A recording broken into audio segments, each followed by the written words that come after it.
You wrote an article about the NFL mistake that has always made every offseason, it feels like, and it's the one player away syndrome.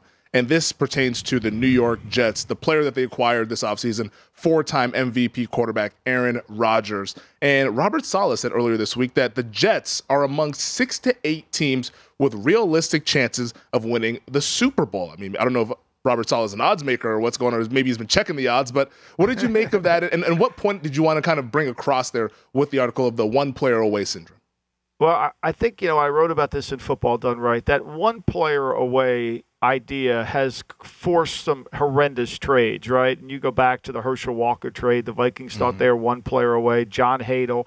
I mean, the list goes on and on. And what I thought was the wrong thing and the wrong messaging by Saleh was to say that, we have to live in the moment, but we're one of the 6 or 8 teams. I mean, let's put things in perspective here. And I mean, Jet fans know what I'm going to talk about, right? I mean, they haven't been to the playoffs since 2010. All right? Wow. The guy has only won 2 games in the AFC East, right? He's got, I think he's got a 10 win. He's won 11 games in 2 years or something like that. They've only been to the playoffs. Think about this, Femi. This organization has only been to the playoffs 13 times since they won the Super Bowl. That's crazy. Like, this isn't a winning, we understand how to win, we'll get it all back. Like, you got to take baby steps. Like, it's got to be a little bit like, you're not one of the 8. You haven't been one of the 8 in a long time. Now, maybe you'll get there, and certainly you have an opportunity because you've improved your team. But let's not lose sight of what has transpired. And this one player away notion is, to me, even though he's an elite player, he's falling into the trap that Denver fell into last year. Because what happens is, we got Russ. We'll let Russ cook. Okay, Russ can't cook anymore.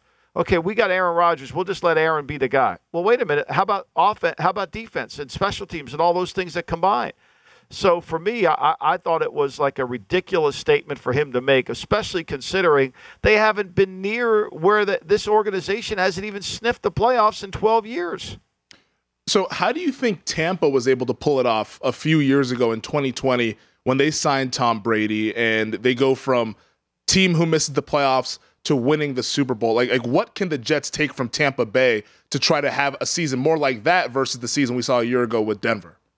Well, I mean, I think that's a great question, and I wrote that in the column. I mean, remember, they're 7-5 going into their bye week, the Tampa Bay Buccaneers, and nobody's saying they're going to win a Super Bowl, and then they never lose a game after that. I think it's an evolution. It's going to take some time. I think that's the point. Can it happen? Maybe. Rodgers is a great player. Can he play at the level that he played at when he won the MVP? We shall see. He wasn't a great player last year. Circumstances involved. So I think it's going to take time, and I think you have to prepare your team that there's going to be difficulties along this road. Like the pathway to where we want to go is going to be hard. It's going to be a hell of a lot harder than we even think it's going to be because we're on national TV so much with the expectation where nobody's taking us lightly. Nobody's going into the game saying, okay, it's the Jets, we can beat them. No. There's going to be everybody's going to bring their A game to the table when they play the Jets. And how do you raise your level? One of the things that always bothers me about offseason is we always talk about how the players have to improve. And the coaches stand in front of the team and say, we have to improve, fellas. We have to improve. You have to improve. But nobody ever talks about how the coaches have to improve, right?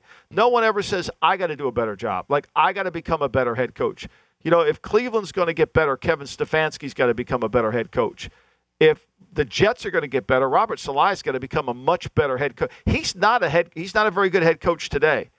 So he's got to improve. And I think, to me, that's a huge mistake. I mean, for him to put himself in the 6 or 8 category, it just shows you how naive he is in terms of what it takes to win a championship.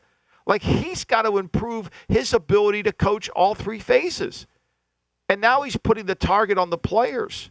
Like, why would you do that? Why do you have to do that? The media is already putting the expectations on you. Why don't you just keep your mouth shut and coach the team? And then in the next sentence, he says, well, we're just going to stay in the moment. No, you're not. No, you're not. You're already talking about the future.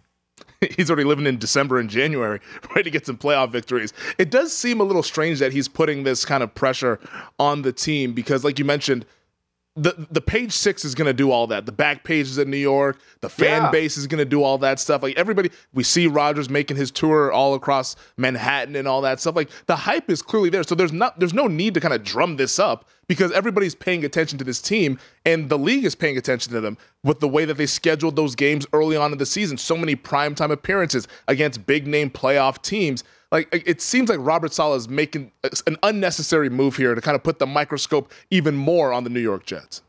Right, and he's putting it on Rodgers because if everything doesn't go to plan, well, we have Rodgers. Like, you're making it out as if the reason we lost last year is because Zach Wilson wasn't good enough. Well, okay, we'll go through all the games and you can watch them, but Zach Wilson wasn't good enough. That's true, but there are other areas of the team that got let down too. So, like, for me as a head coach, your job is to take the pressure off the players, put the pressure on you. We talk about this all the time. Great leaders stand in front of the team when things aren't going well. They stand behind the team when things are going well. So you want to deflect all this off the team. I mean, Rodgers got, pulled a calf in one of the minicamp days. What happens if he pulls a calf and misses 8 weeks? Like, are you ready? Like, what are you doing now? Well, we had Rodgers. Now where are we? Like, to me, this is part of the issue that I think is really a big problem in the NFL is we got these guys who become head coaches, and they're not really head coaches. They don't understand the job at hand, and nor does he understand the history of the organization he took over. Like, Jet fans know it. Like, Jet fans are kind of like 76er fans, like me. You know, when something goes wrong, we're all, okay, it's all going to be, here it comes again. Because they've seen it. When you've only been in the playoffs 13 times since 1968, what does that tell you? Yeah, a lot of battle wounds for New York Jets fans. Our buddy Jeff Parles here at VSiN, he always kind of has that Jets, here we go again. What can go wrong will go wrong type of syndrome there. And we'll see if that is alleviated in this 2023 season.